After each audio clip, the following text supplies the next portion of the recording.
안녕하세요. 전화모 빗누리입니다. 오늘은 6월 14일에 있는 화상교육 뭐냐고요? 원천세 강의가 있거든요. 그래서 전화모 민들레 매니저님이 공지사항에 올려놓은 사항을 여러분들이 지금 모르고 있을 수 있어서 잠시 유튜브를 한번 켰습니다. 우리 현업에서 중요한 격리 실무 중에 좀 난해하고 어려운 분야 원천세잖아요. 1년에 12번을 하기 때문에 여러분들이 날마다 하는 일에 비해서는 조금 어려움을 느끼는 것은 사실이에요. 그리고 무엇보다도 또 항상 뭐 납부 불성실이나 신고 불성실 이런 거가 있기 때문에 가산세가 붙잖아요. 그러다 보니까 조금 부담감과 어려움을 느끼는 것은 사실인 것 같아요. 하지만 우리가 이제 현업에서 내가 지금 이제 입문을 했다든지 아니면 입문을 위한 공부를 하고 있다든지 아니면 그래도 초보는 아니지만 조금 더 공부를 하고 싶다는 분이 있다면은 이번에 6월 14일 원천세에 여러분들이 신청을 해가지고 같이 공부하는 시간을 가졌으면 좋겠습니다. 저희가 이제 강의하는 제가 보니까 한 140페이지 정도 되는 것 같아요.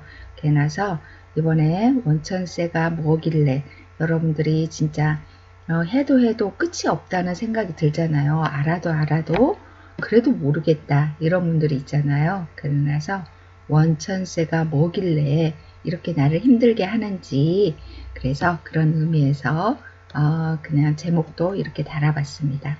그리고 여러분들이 항상 알고 있듯이 전화모 애찬론자 전화모에서 펴왔어요. 정보 교환의 장으로 만남의 장으로 토론의 장으로 공동주택 카페 1위가 뭐라고요? 전화모예요. 전화모는 전국 아파트 아줌마 아저씨들의 모임이 아닌 전화모는 아름다운 세상을 만들기 위하여 모인 전국 아파트 주상복합 관리자 등의 네이버 카페랍니다. 그래서 나눔과 배려, 더불어 함께라는 모토로 17만여 명이 함께하고 있는 명실상부한 네이버 대표 카페이고 공동주택 카페라는 것을 여러분들에게 다시 한번 말씀드리면서 이번에 원천세에 어떤 목차로 하고 있는가 한번 봐보면요. 급여 계산 우리가 원천세 기본은 소득이 있기 때문에 세금이 있잖아요. 그래서 급여 계산 먼저 들어가고 급여 계산에서 4대 보험하고 예수금을 공제하잖아요. 이런 것들을 한번 알아보고 실제로 이제 원천징수 이행 상황 신고서 신고하고 납부까지 XPRP에서도 우리가 원천징수 이행 상황 신고서를 먼저 볼 수 있잖아요. 왜요? 매월 급여 계산을 하고 세금을 떼고 이러다 보니까 XPRP에서도 원천징수 이행 상황 신고서를 거기에서도 프린트해서 그 다음에 국세청 홈택스까지 신고 그리고 최종 납부하는 과정 이런 거를 보고요. 우리가 꼭 그 급여에 대해서만 원천 징수를 한다는 거는 아니에요. 뭐든지 소득이 있으면 어떻게 돼요? 세금이 있다 그랬잖아요. 그리고 우리가 원천징수 미리 세금을 띄어놨다가 원천징수 의무자께서 의무자 즉 사업장에서 이거를 가지고 있다가 그 다음에 이제 매월 그 지급일 다음 달 10일까지 신고 납부를 하다 보니까 우리가 근로소득, 소득세, 각종 근로소득세 뿐만 아니라 중도퇴사 시에도 일용근로자에도 사업소득, 기타소득 이랬을 때도 원천징수 이행 상황 신고서를 신고하고 납부를 해야 되거든요. 이런 과정 그리고 마지막으로 그렇게 했을 때 회계 처리, 분계는 어떻게 하는가 이렇게 여기까지 한번 구성을 하다 보니까 빼고 했는데도 142페이지 정도가 되더라고요. 인해서 아마 3시간 동안 여러분들과 함께 하는데 여러분들의 조금 어려운 부분을 해소시켜주는 시간이 되지 않을까 생각을 합니다. 뭐 첫 교시는 급여 계산에서 급여 구성, 4대 보험, 급여 계산 방법 이런 거 알아보고요. 급여 구성 1단원에서는 우리가 근로관계 급여를 받기 때문에 세금을 공제를 하잖아요. 그런 거에 대해서 한번 알아보고 급여 구성에서 그 다음에 근로자를 채용할 때 그 다음에 퇴사 시 어떤 거 필요하고 그 다음에 인사 노무 우리가 이 관련 서류는 3년간을 보존하게 돼 있어요. 이것도 입안시 500만원 이하 과태료이기 때문에 꼭 필요한 서류는 보관하는 3년간 보관한다는 거 이것도 알려드리고 4대 보험 4대 보험에서 어떻게 공제를 하고 그 다음에 신고를 하고 이런 거에 대해서 간단하게 여러분들에게 알려드리는 시간을 갖도록 하고요. 실제로 우리가 고지서를 받잖아요. 요즘에는 어떻게 돼요? 고지서를 우편으로 받는다기보다는 전자고지를 많이 하잖아요. 우리가 사회보험 EDI나 그 다음에 산재, 고용, 토탈 서비스 이런 데다가 가입을 해가지고 전자고지를 많이 하기 때문에 그 전자고지서를 보고 어떻게 우리가 급여에 녹아서 이렇게 공제를 하는지 그리고 어떻게 납부를 하는지 어디를 보고 어떻게 하는지 이거에 대해서도 지금 강의 안에 있고요. 그 다음에 전표는 어떻게 발행을 하는지 그래서 XPRP 우리가 사용하고 있는 전산 프로그램 XPERP에서는 급여 계산은 어떻게 하고 있는지까지가 1교시 하고요. 2교시는 원천세에 대한 거 XPRP 작성한 거 국세청 홈택스에서 신고하는 거 이거가 실제로 이번에 강의의 주 목적이기 때문에 원천세에 대해서는 아마 여러분들이 귀 쫑긋하고 들어보는 게 좋을 것 같습니다. 원천징수 말이 좀 어렵기는 하잖아요. 원천징수, 원천세, 원천징수 막 그러는데 그런 거에 대해서 한번 들어보면은 그렇게 쉽게 접근할 수 있고 또 우리가 매번 들어보는 단어이기 때문에 그 용어에 대해서는 원천세라는 것은 이제 자동적으로 여러분들이 인지가 됐어요. 근데 원천세라는 거는 알지만 왜 원천세를 납부를 하고 원천징수가 뭐고 이런 거에 대해서 용어 정리도 하는 시간을 할 것 같습니다. 그리고 우리가 만약에 여러분들이 이런 단지가 있어요. 그냥 원천세를 해야 되는데 하는지를 몰라. 그리고 제가 입사를 했는데 원천세를 한 번도 신고를 안 해봤어. 이런 단지도 있다는 거를 들었어요. 근데 그거는 조금 이제 잘못됐고요.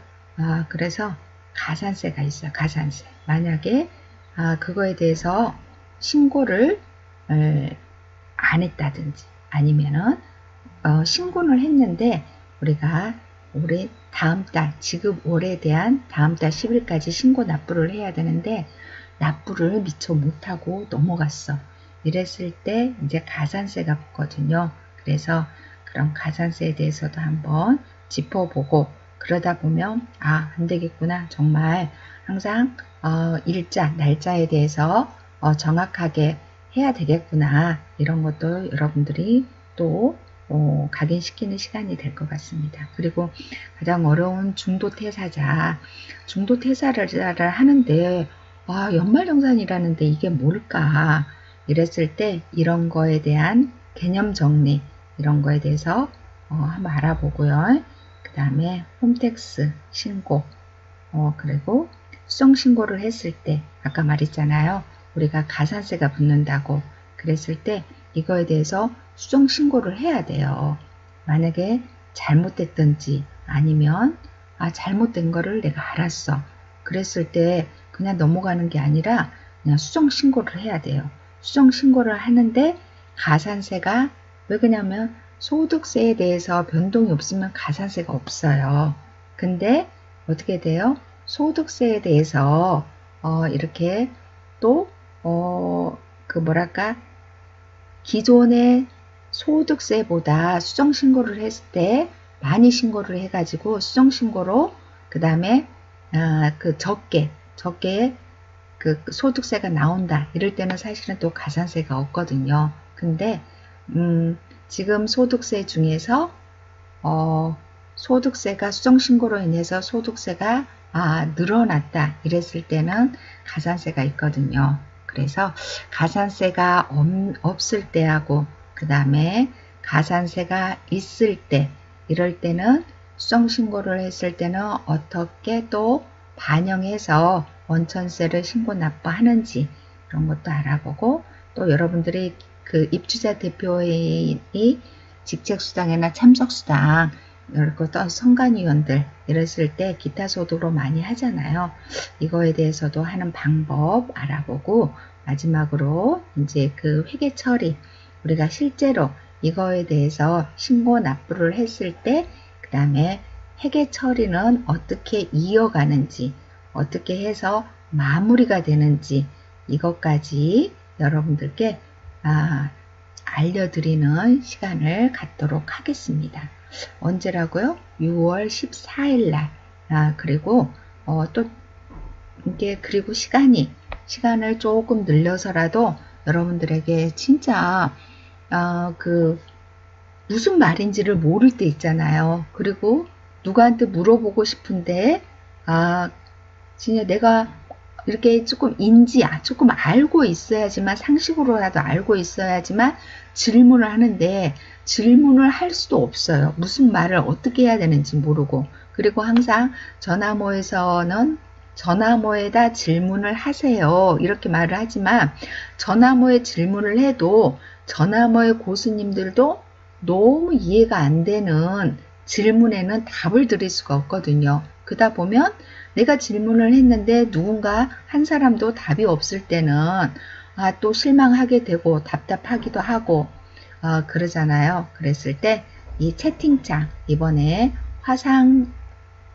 강의에 중교육에 또 채팅창이 있으니까 여러분들이 그때 거기에다가 질문을 올려주시면 거기에서는 이해가 안 간다 그러면 다시 제 질문으로 해가지고 여러분들이 진짜 어려워하는 거 그런 거에 대해서 캐치를 해가지고 답을 드리는 시간이 될 것 같습니다.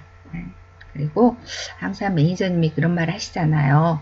이 세상 내 것이 어디 있냐 나누고 베풀면서 다 함께 사는 것이지 이게 정말 세상을 초월한 사람들만의 나올 수 있는 말인 것 같아요. 근데 저도 이제 한 해 한 해 이렇게 살다 보면 정말 내 것은 없는 것 같아요. 우리가 나누고 베풀고 다 함께 살아가면은 그게 세상살이고 그게 행복이라고 느끼게 되는 것 같습니다. 진짜 전화모가 있기 때문에 너무 좋은 것 같아요. 그리고 다음 강의는 6월 21일 날 그러니까 6월 14일 한 주죠. 그 다음이라 조금 빠듯하긴 한데 우리가 강사 구원대장님이 이제까지 내가 걷는 관리 소장의 길이라 그래가지고 여러분들이 그러니까 소장으로 부임했을 때 부임하기 위해서 노력할 거 부임했을 때 어떻게 하고 또 입대위하고 상생관계 그 다음에 그 선관위 나머지 이제 그 단체들과의 그렇게 상생의 길은 어떻게 하는지 이런 거에서 구원대장 강사님이 이제까지 느끼고 경험했고 이런 것들을 진솔하게 여러분들에게 풀어내는 시간으로 가지려고 그럽니다. 그래서 이렇게 하고요. 그 다음에 7월 12일 날에는 집합건물 관리비 부과 및 오류 사례 및 정정 이래가지고 집합건물 관리비가 조금 까다롭잖아요. 사실은 아파트보다 집합건물은 각 단지마다 특색이 많아요. 표준화되어 있지 않거든요. 그러다 보니까 집합 건물이라 그러면 또 어떻게 돼 있어요? 오피스텔도 있고 상가도 있고 지식산업센터도 있고 그다음에 주상복합도 있고 막 그러잖아요. 이렇게 됐을 때 어떻게 이 그 부가를 분리를 해가지고 어떻게 하는 건지 이러다 보니까 여러분들이 주상복합을 가지고 보면 어떻게 돼요? 아파트가 있고 상가가 있고 오피스텔 있고 막 그러잖아요. 이렇게 했을 때 우리가 돈은 한 라인에서 나가는데 이거를 관리비를 어떻게 분할해서 관리비를 부과를 하고 하는지에 대해서 7월 12일자 우리 그 부가의 신 강산이 부가의 신님께서 7월 12일 날 하고요. 7월 26일 날은 사용료 부과 방법. 우리가 그 관리과장님들이 처음에 이렇게 왔을 때 그 뭐랄까 관리비 부과 이게 사용료 부과는 관리과장님이 하시거든요. 그러는데 정말 아예 그냥 전기만 받고 시설만 받던 분들이 관리비 부과를 하라 그러니까 어때요? 굉장히 난감해 하시잖아요. 이랬을 때 전화하면 한 번씩 올라와요. 그러니까 어떻게 하는지 모르겠다. 근데 제가 전화모에서 글로서는 어떻게 하는지라는 게 어느 일부분에 대한 질문을 하면은 그에 대한 답을 주지만 굉장히 전체적인 포괄적으로 사용료 관리비 부과를 어떻게 해야 되는지 알려주셨으면 합니다. 이랬을 때는 정말 끝이 없거든요. 그래서 안 되겠다. 우리가 관리과장님으로 오래 계시는 영아조아님께서 사용료 부과 방법에 대해서 한번 강의를 해보자 해가지고 7월 26일 날 강의를 합니다. 이때는 아마 이제 그 휴가 시작할 무렵이지만 여러분들이 진짜 간절한 분이 있잖아요. 내가 휴가가 문제냐 공부가 문제지 당장 관리비 부과를 해야 되는데 그런 마음으로 여러분들이 7월 26일 날 동참해 주시기 바랍니다. 그리고 마지막으로 우리가 전화모 A 플러스 A가 있잖아요. 여러분들이 진짜 아까 말한 것처럼 진짜 너무 힘들어. 내가 이 길이 아닌가 봐. 그만둬야 돼. 이러기 이전에 취업이라는 그 관문을 통과하신 분들이잖아요. 1차적으로 통과되신 분들은 행운아예요. 행운. 그러다 보니까 이런 분들이 당장 그만둔다는 면은 정말 너무 서럽고 억울하잖아요. 그래서 A 플러스 A가 여러분들에게 힘을 드리고자 이렇게 연락을 하면은 직접 단지로 가서 여러분들에게 도움을 드리니까 절대 망설이지 말고 혼자 고민하지 말고 그냥 전화를 하셔가지고 도움을 요청하시기 바랍니다. 오늘은 여러분들이 아마 모르실 것 같아서 이거 A 플러스 그 원천세 교육이 있다는 거 여러분들 알려드리니까 지금 전화물 오셔서 신청하기 잊지 마시고 필요하신 분들은 꼭 신청해 주시기 바랍니다. 그럼 6월 14일 날 여러분과 함께 원천세에 대해서 한번 파헤쳐보는 그런 시간을 갖도록 하겠습니다. 감사합니다. 6월 14일 날 뵙겠습니다.